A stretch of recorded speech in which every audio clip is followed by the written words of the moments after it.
the Black and the Caspian Sea. All right? So that's where they come from. And then from there, they conquered the whole world, man.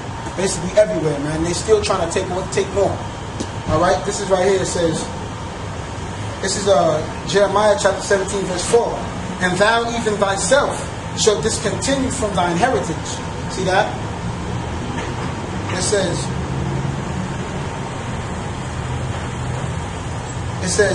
I'm going to start at 1. It says, 17 verse 1. The sin of Judah is written with a pen of iron and with the point of a diamond. It is graven upon the table of their hearts and upon their horns and their altars. So see, we're wicked people, man. A lot of Judah, which is the so-called Negroes, are wicked as hell. And the rest of the tribes follow behind. You know what I'm saying? We're the head tribe, it says that in the scriptures. Because you know who came out of Judah, right? It says it in the scriptures. Jesus came out of Judah. He was born into the tribe of Judah. Because we're a nation of people. You understand? Issachar was Judah's brother. These are 12 brothers you see right there in the Bible. 12 of them. Jacob had sons. That's somebody in the Bible also. He had sons, and the 12 sons that he had were these 12 people right here. And these are the nations that each of those sons had. See that? These are the nations. So that's the heritage they took from us, our real lineage, all right, where we come from. All right, it says, will their children remember their altars and their groves by the green trees upon high hills? O my mountain in the field, I will give thy substance and all thy treasure to the spoil, and thy high places for sin throughout all the borders. So see that? He'll give up our treasure for spoil. You know what I'm saying? So everything that we used to have, you know, our riches, you know what I'm saying, our glory, all that's for spoil, man. Everybody, Mexicans make fun of niggas or Negroes. Negroes make fun of Mexicans. But why do we do that when we all got the same father? Our father is Jacob. You understand? These are all of his children, and we come from those children. All right? It's written in the Bible. Everything is written in the Bible. All right? It says, and thou thyself shalt discontinue from thine heritage that I gave thee, and I will cause thee to serve thine enemy. There you go. So who are you serving, right? When your people are under servitude, being taken over by the Spanish conquistadors, who's the Spanish conquistadors? They were Europeans, white people. So you were serving him. So the Bible says you would serve your enemy. So those are your enemies. So, but they tell you that you should love them because God loves everybody. Do you know that there's somebody in the Bible that God hates? No, right? Do you believe that God hates anybody? No. How not? When he gave you, in order for him to give you happiness or to give you love, you have to have hate. He's the balance. That's why he made man with woman, woman with man. So in any feeling you got, it came from him. If you believe in God. If you believe in God, because he made you. You think he didn't make you with hate, you developed that on your own? Alright? Hold on, let me read this here. It says, he said, your enemies in the land which thou knowest not, for ye have kindled a fire in my anger, which shall burn forever. So see, he said, you kindled a fire in my anger, which will burn forever, which is a long period of time. Alright? Now, what was I going to give you? Let me show you the person he hates, man. Now, it says, this is Romans chapter 9, verse 11. For the children being not yet born, neither having done good or evil, that the purpose of God according to the election might stand, not of works, but of him that calleth. It says, it was said unto her, the elder shall serve the younger. And who's her? Jacob's wife. Who's Jacob's wife? Leah. Rebecca. Leah and Rebecca. Alright? Those are his two wives. Alright? No, actually, I'm sorry. My bad. That's later on. They had them. Isaac and Rebecca. Alright? Hold on, man. Let me get this one. My memory is bad today, man.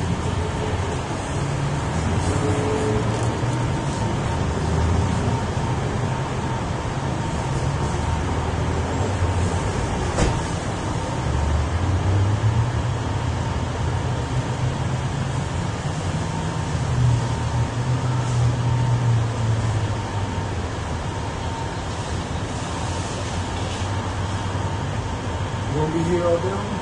Yeah. I see it on. Let me read this for you real quick.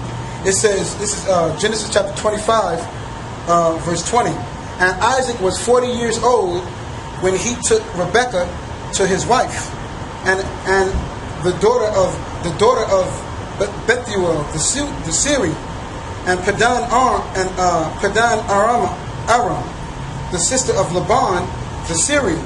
And Isaac entered into the Lord for his wife, entreated the Lord for his wife, because she was barren. And the Lord entreated him, and Rebekah his wife conceived, and the children struggled together within her. And she said, if it be so, why am I thus? And she went to inquire of the Lord. She asked him, if so, why are the children fighting in my belly? Why do they not like each other? Alright? Why are they fighting in my belly? And it says, and the Lord said unto her, 2 nations are in thy womb, and 2 manner of people. Alright? So here you got, it says there's going to be 2 different nations. Alright? So you got one that's going to come out a black, like dark skinned, and you got another one that's going to come out white with no pigment. Alright? But what color is the white man? What color is it? Yellow. Nah, he ain't yellow. They call the Chinese and the Japanese yellow. But the white man is red. You never seen a white man red? You never seen a red white man? When they walking around and it's kind of hot outside, their true color comes out. Like you, when you get hot, when you're in the sun, you start turning, you get darker, right? And they get sunburned. They get red, and if you look at them, they only shades of red. Man, you look at a white person, man. Next time you see a white person, you look at them, they shades of red. They got like light skin, but it's a shade of red, man, because you can see their blood from under their skin. So it says, the Lord said unto her, 2 nations are in thy womb, and 2 manner of people shall be separated from thy bowels, and the one people shall be stronger than the other, and the eldest shall serve the younger. Alright? It says, and when her days to be delivered were fulfilled, behold, there were twins in her womb, and the first came out red, all over like a hairy garment. Look, red, look at the top. You can see red from under their skin. Look. See that? They're not white. She's not white like her shorts. That's the true color of white. Alright? That's white. Alright? That's red. You see the red coming out? So listen to this. It says, and the first came out red, all over like a hairy garment, and they called his name Esau. Alright? And Most High hates him. Alright? Let's go to it. Alright, it says, right, I'm going to read you one more, and you can bounce one. This is Romans chapter 9, verse 11. For the children being not yet born, remember he told her that? He said, I'm going to give you 2 children, they're going to be 2 different nations. Now it's going to explain it in the New Testament. It says Romans chapter 9, verse 11. For the children being not yet born, neither having done good or evil, that the purpose of God according to the election might stand. Not the works, but of him that calleth. It says, it was said unto her, to Rebekah, the elder shall serve the younger. It is written, Jacob have I loved, and Esau have I hated. So God does hate somebody. He hates Esau. Alright? Let's get on. Alright, man. Yeah. Alright, man. Alright, man. Yeah, man. You know, Issachar just got some edification, man. You know, Issachar got some edification. We're back on to what I was in. You see, some of them will have itching ears, man. Most High is planted the seed, man. Whether they come to know it or not, that's up to the Most High.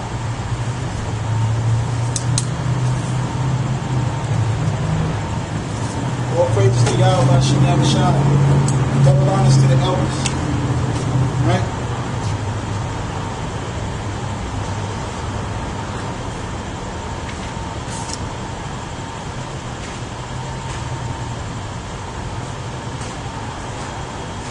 Back to 2nd Ezra chapter 9, verse 1. He answered me then and said, measure thou time diligently in itself, And when thou seest part of the signs past, which I have told thee before, then shalt thou understand that it is the very same time wherein with the highest will begin to visit the world which he made. Therefore, when there shall be seen earthquakes and uproars of the people in the world. Alright? So let me go back to what I was trying to read, man.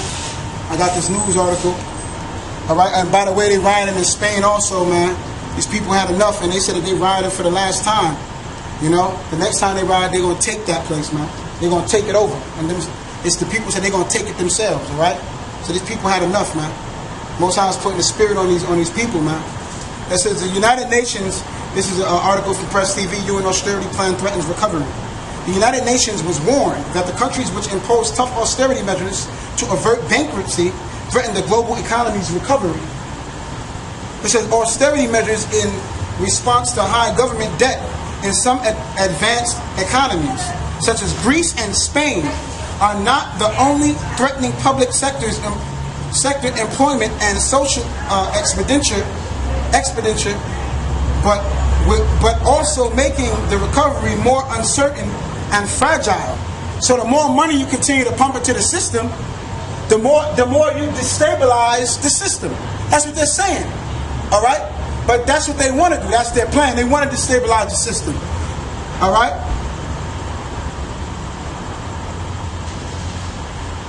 That's something the guy is called order ab chaos.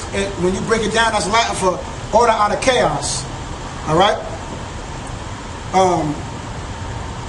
It says the UN Department of Economic and Social Affairs said in the report further advised governments to take into account the likely social applications of the economic policies, AFP reported. The UN also criticized lending conditions of financial institutions like the International Monetary Fund, the IMF. The report comes as Greek Prime Minister George Papandreou survived a crucial vote of confidence on Tuesday, enabling him to gear up for implementing tougher austerity measures in the country. The Greek premier is seeking EUR 28 billion USD 40.224 billion in budget cuts and new taxes. The EUR, the euro, 50 billion euros worth of privatization of public assets. The EU and the IMF have pressured Greece to pass its austerity package by the end of June, threatening the troubled state will not receive the next batch of bailouts. That's what I wanted to say, bailouts. That's what they keep pushing in the economy, bailouts. All right? The next batch of bailout funds worth 12 billion euros. It says the aid is the latest. The aid of the EU and the IMF's 110 billion aid package approved for Greece in return for tight austerity measures. Tight austerity measures have triggered massive protests and unrest in European countries such as Greece and Spain. So the austerity measures and everything that's being pushed on Greece and Spain, what it's saying is going to eventually come to the United States. And it's already here. There's no jobs. All right? Food is getting more expensive. The gas went up. Then they put it back down so they can get ready for that real big increase. All right? You think that, hey man, these people think everything is a joke. Y'all women are not going to be able to wash your asses when this time comes. There's not going to be any water for you to wash up with. So what's going to happen then? All your dresses, you're getting your nails done, and all that's going to come to naught. And the average man out here going to stop putting up with your mouth.